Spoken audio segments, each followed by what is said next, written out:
Welcome back to Island Life Live, and we welcome back to our hale Ian Mateo from Pest Tech Hawaii. He is our president and an associate certified entomologist. And welcoming back is Mario Turbio from Hawaii Foodbank, Vice President of Strategy and Programs. Welcome back. We just had you on our show last week. Thank you so much for having us again. We're really honored. You missed us already. I liked it so much. I wanted to come back. All right, we're so just amazed at the partnership here. And you know, in full transparency, Ian pays for these segments, but you are such a generous guy that you often give it to our community partners. Yep. So let's focus with Mario real quick, and you know, you guys are working together to raise awareness about food insecurity in Hawaii. And Mario, if you can ask you, what kind of ways does food insecurity affect the ʻohana? Yeah, so I mean, you know, studies show that there's a strong association between food insecurity and child abuse.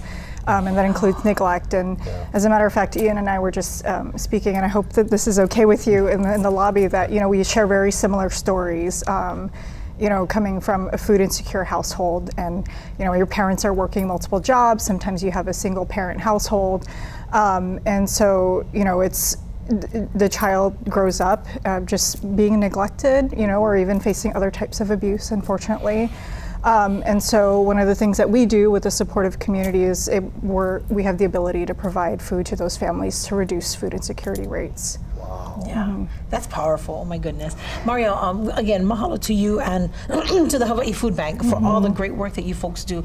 Again, to protect our keiki. Can you share a little bit about the Keiki Pantry Initiative Yeah, and of ʻohana course. Produce Plus programs? Yeah, I love these. So happy to. So, you know, I really had the honor of working for the food bank, and we started the program back in 2018. Some of our first school pantries were out, actually the first one was out in Waimanalo at the elementary and intermediate school, and then we branched out over to the Leeward Coast to Waianae, you know, where we know that there's very much a need. And so what we were hearing from the schools was that, you know, the teachers and the staff were building their own pantries out of their own pockets.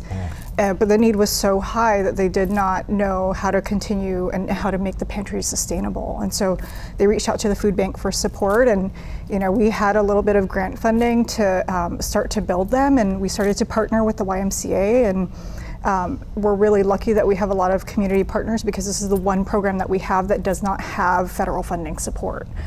And so, you know, we're looking now at about 58 schools in community. All of the schools on Kauai have a school pantry, and then we're working on Oahu to continue to grow that program to meet the need, because you know, you're at the school where the kids are.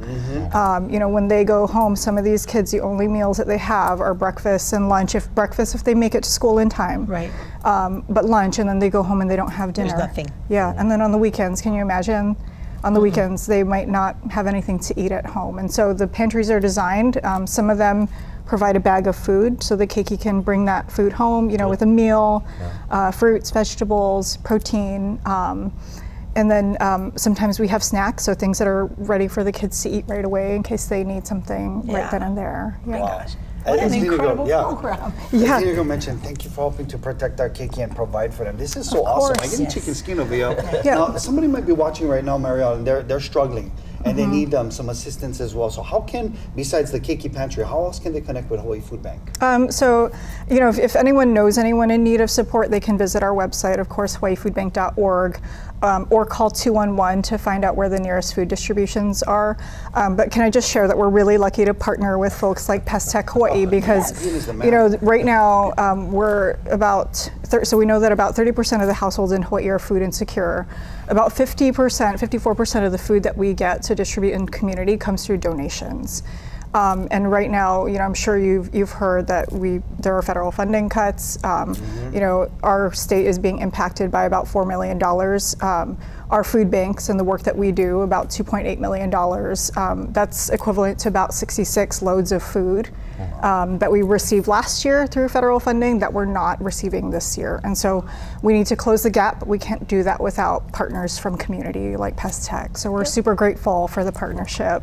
Yes. And we're grateful for you, Ian. Thank you so much for your kind and giving heart. Really? We love you. Yes. Ian Mateo of Pest Tech, again, he pays for these segments and he gives of his time right here on Island Life Live to get the word out about important things like this with our friends at Hawaii Foodbank. We appreciate the both of you for being here. Thank Mahalo you. nui. Thank you. Mahalo. All right, family, we're going to be back after this quick break. But before we hit the break, next week, remember it's Hilo Week on Island Life Live. We'll be broadcasting from Monono Marketplace